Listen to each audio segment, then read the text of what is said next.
E aí, empacou? Desempaca comigo. Tema de hoje, imperialismo, ou como vocês quiserem chamar, neocolonialismo, tema muito importante para o Enem e vestibulares.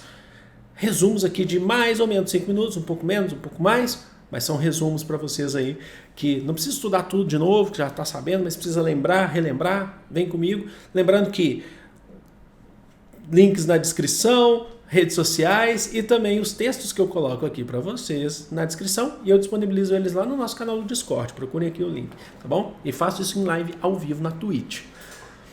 Vamos começar então. Imperialismo ou neocolonialismo, novo colonialismo, são pertencentes aos séculos XIX e até mais ou menos a primeira metade do século XX e representam a dominação política, econômica e cultural de principais potências europeias, principalmente quando a gente está falando de potências industrializadas no contexto da Segunda Revolução Industrial, aos outros continentes, principalmente continentes da África e Ásia, mas também tem Oceania, recém-colonizado, até a América. A América sofreu com imperialismo ou colonialismo. O Brasil sofreu, a gente vai ver aqui.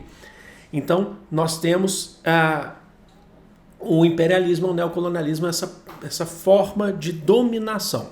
Agora, existem, na verdade, se a gente for listar, mais ou menos ali 4 formas de dominação imperialista, é o que a gente vai ver aqui.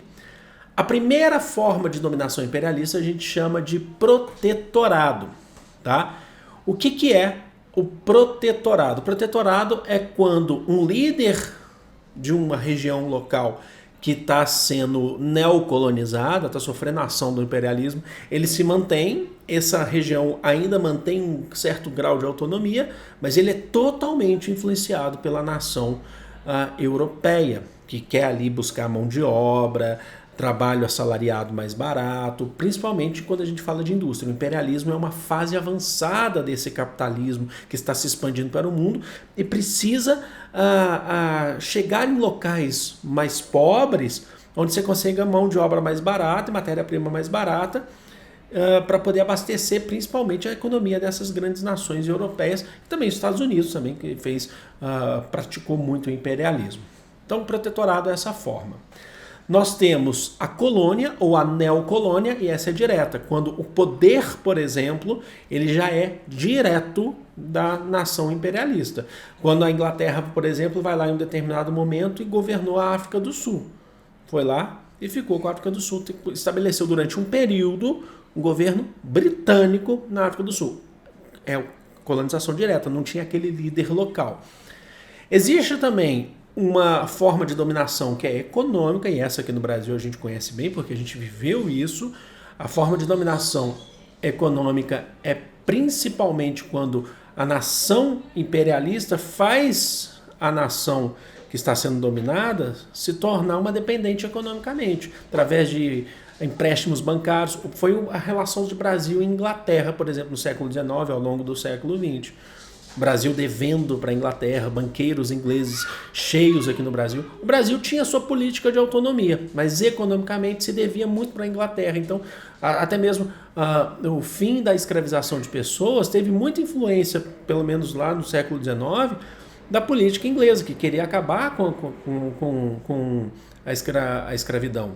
Porque queria ter trabalho assalariado, porque o trabalhador assalariado ele também é um consumidor, faz o capital de giro. Então o Brasil foi aos poucos também tendo influência da Inglaterra. E a outra forma de dominação é a chamada área de influência. É quando, geralmente vem através de um processo de guerra, a nação que vai sofrer a dominação, que é derrotada enquanto o Wood late, né, que você sabe que ele late bastante, a nação que é derrotada, ela acaba cedendo um território para o país dominador, para o país imperialista. Isso aconteceu muito depois da Guerra do Ópio, das 2 guerras do ópio na China, onde a Inglaterra ficou com Hong Kong.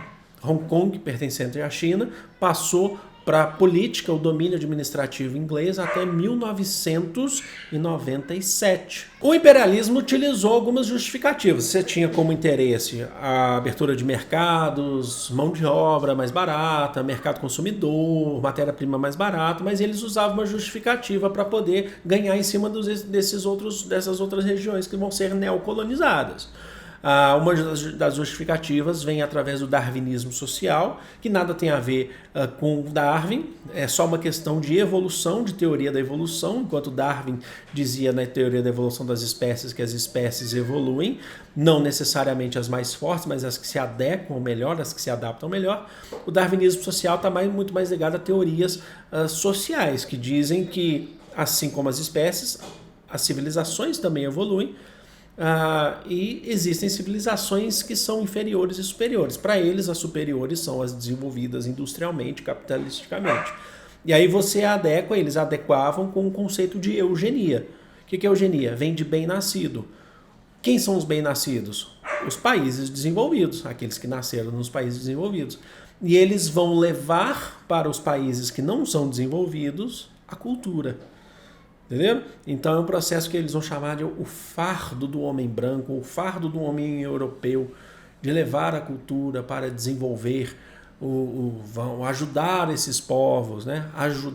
Na verdade eles estavam afim, era mesmo de riquezas. E aí vamos só tratar aqui das políticas imperialistas. Das políticas imperialistas, acho que o que a gente tem que destacar mesmo é a Conferência de Berlim, que foi realizada em Berlim a partir de 1884, final do século XIX, entre 84 e 85, quando as potências europeias passaram a definir o livre comércio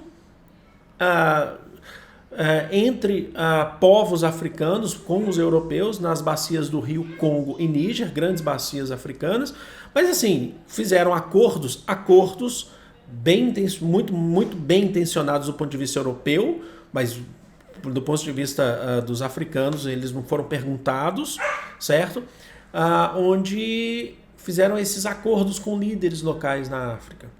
E falaram, a gente vai tratar aí o comércio livre aí com vocês e, na verdade, é uma dominação, é uma forma de dominação, é uma forma é uma pretensão europeia muito através da violência, através da força.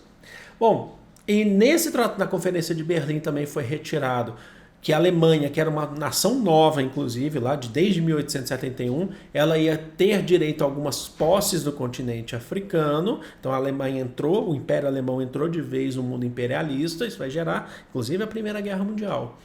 E até os meados ali da Primeira Guerra Mundial, o continente africano, principalmente, vai ser partilhado, vai ter a chamada partilha da África. As potências europeias vão dominar territórios e vão disputar territórios na África, vão dividir a África em vários países. A África não tinha país, a África você tinha etnias, várias etnias, tem até hoje, vivendo no território, mas os europeus foram lá e dividiram, colocaram limites territoriais de domínio desses países europeus.